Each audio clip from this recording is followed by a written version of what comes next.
You didn't get lazier. You got broken by 20-second videos.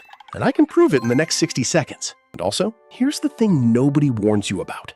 Boredom isn't a personality flaw. It's a signal. And right now, most of us have jammed that signal so full of noise, we can't hear it anymore.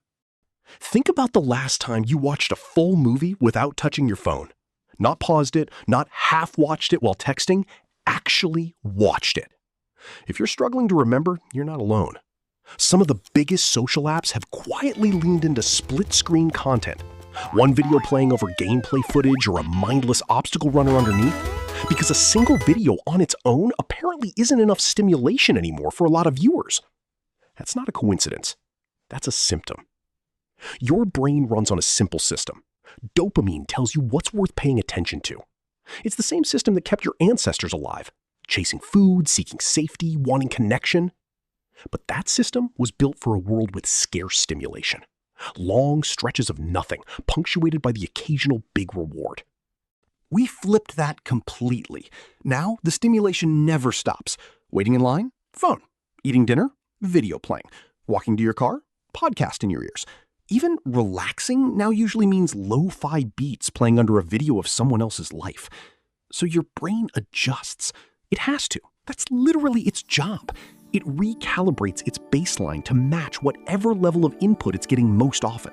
And once that baseline shifts up, everything below it, reading, deep work, an actual conversation, a walk with no headphones, registers as less than normal.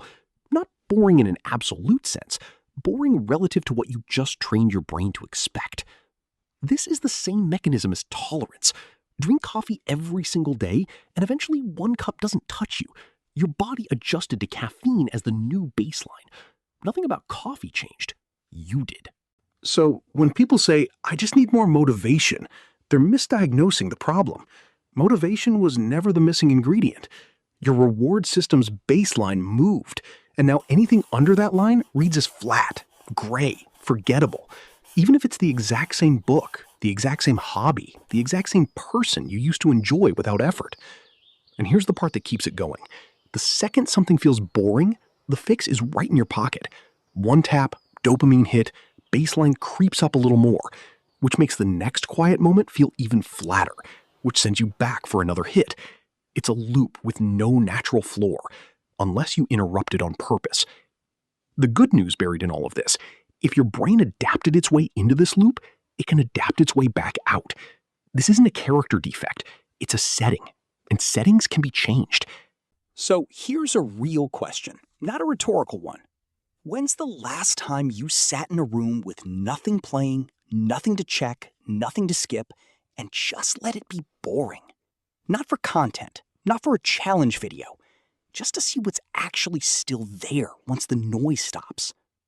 You might be surprised how much was never actually boring. You just hadn't given it a fair fight.